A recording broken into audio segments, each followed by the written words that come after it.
Welcome back to the channel folks, and to another painting tutorial. It's another Team Yankee Red Dawn tutorial, with the subject being the Soviet BMD.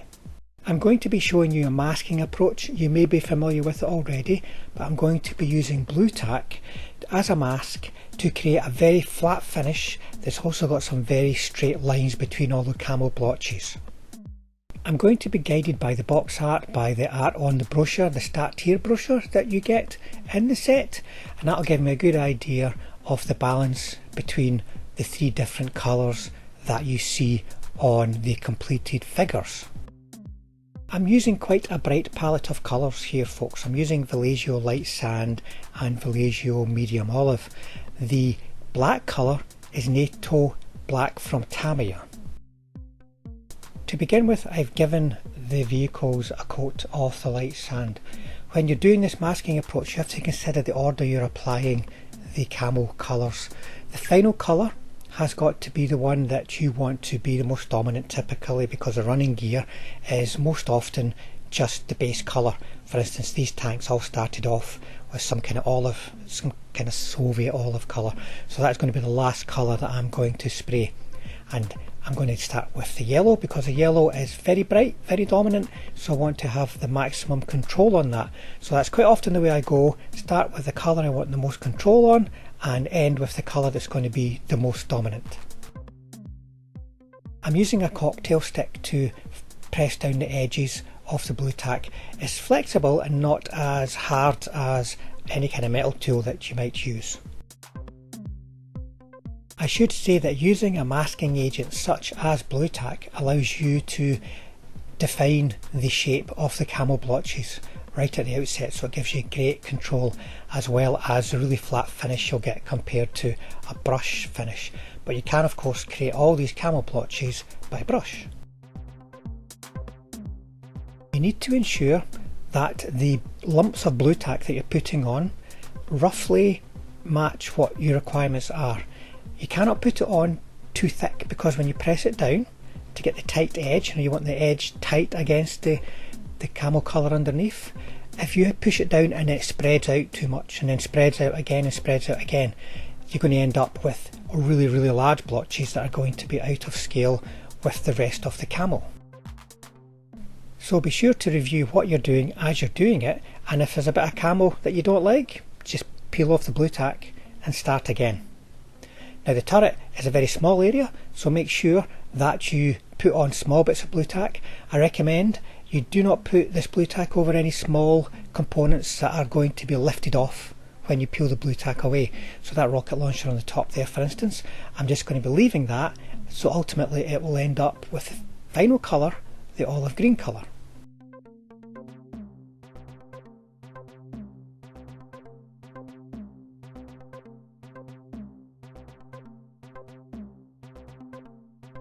Now it's time to get the black down, or in this case the Tamiya Nato black, so we can do a bit more masking and create little accents around those camo blotches. Now remember, what you're looking at, which is currently sort of blue looking, as in blue tack, that's going to be yellow.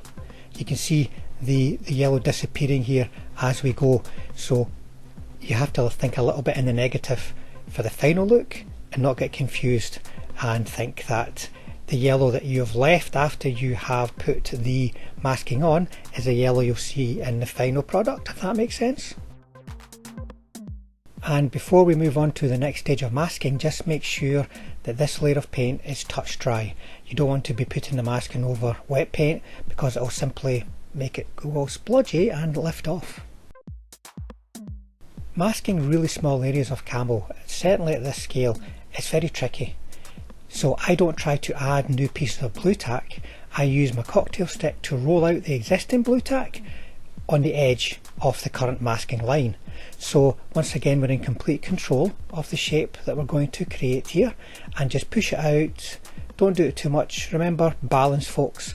But this approach you can use on many other different kinds of similar kind of camos. You can have little blotches, just push it out, or you could push the whole edge of the blotch out if you wanted a line right the way along. Very flexible, quite good for time saving as well, because you don't have to remask everything, and once again something that you've got a lot of control over. Be careful, because it's not as easy to see the shape of the blotches when you're doing this, because it's not clear blue tack that you're adding on. So just make sure you're looking over the whole vehicle as you work and that you don't miss any areas. And then we can carefully spray on the final colour, the medium olive in this case. Don't put it on too wet or too carelessly, folks, because it might seep in under the edges of the camo blotches, the blue tack blotches. And make sure you do all the areas that you've missed before, such as the running gear. Now it's on to the wash, the pin wash. Now it's important to apply a coat of gloss varnish, some kind of clear coat. Do not put it on heavy, folks. Don't put it on too thick, because that starts to change your base colours to a significant degree. It darkens things down. It's also a filter, so if you've got a soft edge camo, it will help soften the soft edge camo too. I used that instead of actually using a filter. There's no need for a filter at the scale if you're going to be putting on gloss varnish and then a wash. So the wash I'm using is an acrylic pin wash. It's MIG Ammo wash. It's something that I discovered and I will use every time over an enamel wash. Personal preference is fantastic because it has no vapours of any kind. It's acrylic, and I find it's easy to work with, quicker to work with, and is easier to clean up.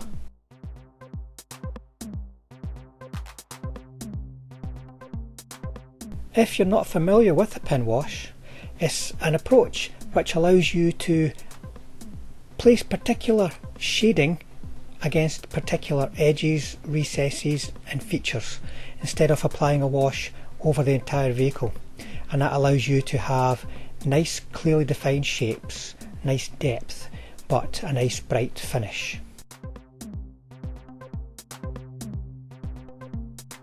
You can see how I'm working the wash in the palette to make sure I've got the right consistency. You can see on the left on the palette I have the wash out of the bottle, on the right I have the wash with water added to it. I can then use my brush, lift it out, touch it to the panel line or touch it to the feature that I want to shade, and it just flows around or through. The gloss varnish helps the capillary action take place, but that is what a pin wash is all about, folks. There will be some cleanup required from time to time where the wash has settled perhaps onto the flat area around perhaps a raised feature, but you just clean that up with a little bit of water on your clean brush. Now it just has to be a little bit damp, folks, otherwise you'll just reactivate the whole wash.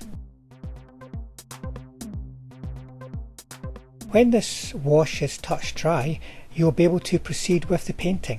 You don't have to wait for it to dry in a way that you might have to do for an enamel wash, because you don't want to be painting your acrylic paint over an enamel wash that isn't quite cured yet. So the relatively quick drying time here allows us to move on without any great delay to the highlighting stage, so we can do more in the same session.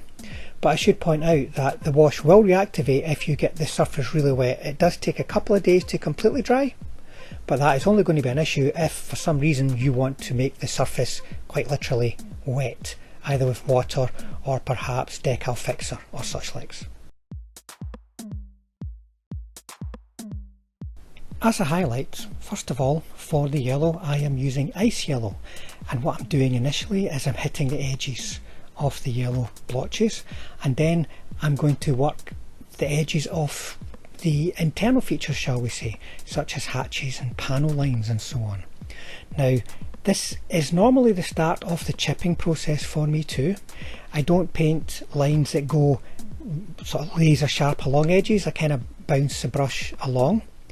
But this vehicle is made from aluminium, which means if it's chipped, it's not going to have the usual sort of dark metallic sort of rusty base metal colour underneath the chips. It would be a bright aluminium colour, and I don't want to do that. At this scale I think it would just look weird and confusing, or it would have to be so overdone so that we understand we're seeing bare metal rather than strange glints on the figure.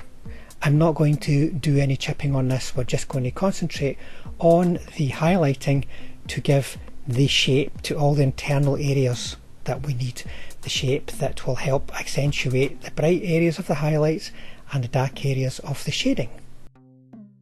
The highlight for the green blotches is green grey. This is a great sort of desaturated kind of highlight you can use for so many different greens on your vehicles, folks. It will give you the bright edge that you're looking for without raising up the saturation levels. So it's bright, it's clearly seen, but it's not like neon green, if you understand what I mean. Edge highlighting, such as you're seeing here, it takes a lot more time, a lot more patience and control than dry brushing, but it gives you the definition, the sharpness, the contrast that you need to create a really nice bright flat finish. This approach is here for you to use if you want, but dry brushing is also there if you still like the other approaches that you're seeing but want something a little bit quicker.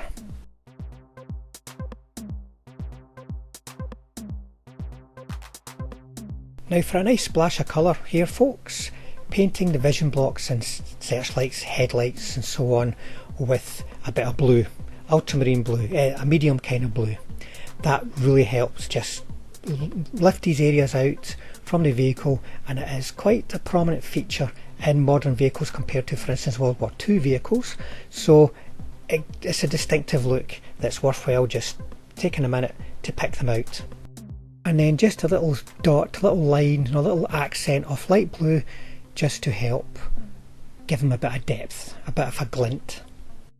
Now the main weapon, the cannon, I first of all given an undercoat of black. That helps just give us a nice settled dark base colour and define the edges of the gun where it contacts the rest of the turret. And then I have given it a coat of German grey, leaving little tiny bits of black in between any of the internal features of the gun. Then it's on to dark grey just to lift things up a little, get a bit more of a metallic sheen to things without going down the metallic route. And here I'm putting it on as a highlight, but quite a strong highlight, so that it's going from dark grey to German grey to very small amounts of black. And to finish off, I'm going to use some London grey, or any other similar light grey will do, just to hit the edges and perhaps, you know, like get a nice as straight a line as possible down the top of the barrel, just for once again a metallic glint and a little bit of a highlight. I'm not going to cover the tools and the running gear and tracks and such likes in this video, folks. I do have a dedicated playlist that covers all those things, the sort of generic things for all vehicles, so check out the playlist, Vehicle Essentials. I'm going to do some simple pigment work now, folks. So first thing to note is I've got the pigment in a palette which I'm adding water to, getting it to the right mix. I'm not adding dry pigment to the kit and then applying water. Using the palette gives you control. Now I'm just going to be spreading this over the lower hull because I want it to look dirtier and dustier compared to the upper hull, and it's a good way to get the very clear visual distinction between those two areas. If you're not familiar with pigments, if you've not worked with them very much, be careful that you're not putting it on too heavy at this point. You really need to put it on, let it dry and see if you need to add more or take some away, and it's always easier to add more than to take away. And set them down to dry like that, folks, so that it will settle into all the recesses and not just run to the bottom. Now to continue the weathering, we're going to go into the upper hull with some streaking. Now there are lots of enamel products that you can purchase out there, folks, to do this, and they're, certainly for this aspect, are very easy to work with, and you can reactivate them with thinner and so on. But you know, I'm going down the route where I want to be using thinners as little as possible, especially when I'm dealing in big commissions as I am, where I might be working on like 15 to 20 tanks in a session. So I'm going to use the MIG wash once again. You can see I'm just applying little dots and then using a damp brush, separate brush, to then just draw them down to get them to the right shape that I want. So it looks, first of all, that it's going in the right direction for gravity, because these are like rain streaks, and the right thickness as in the width, and the right thickness as in the level of opacity. We don't want to be painting black lines down the tank, we want to be painting something that looks like dirt. It's an accent to the tank. So it takes a bit of practice to get this technique, but it's very easily learned, and also a bit of practice to know where you're going to put the lines and how many streaks you're going to apply, because if you put on too much it's just going to look weird, it's going to look stripy as if it's got bars going down it. But if you're not putting on enough, then people aren't really going to notice it. It's not going to be the accent that you're looking for.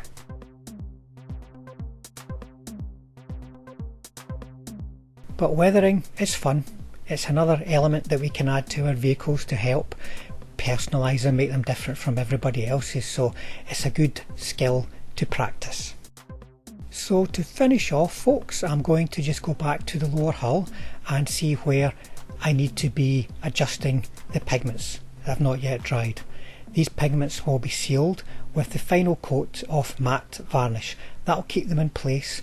It also softens the pigments to a degree, folks, so you've got to be prepared for that, especially if you're using a light coloured pigment. It may disappear a bit. Once again, practice and experience will just help you as you're applying the right amount of pigments in the right places. I've not added any pigments to the upper hull here, folks, because there's not a lot of areas that are exposed to the running gear, the front and the back, if you see what I mean. So I don't want to confuse the picture. We'll keep lower hull dirty, upper hull clean. But that's us done, folks. As I said before, once the matte varnish is on, that is it. So hopefully you find some useful approaches in there for you. If you've got any questions, please ask. Thanks for watching.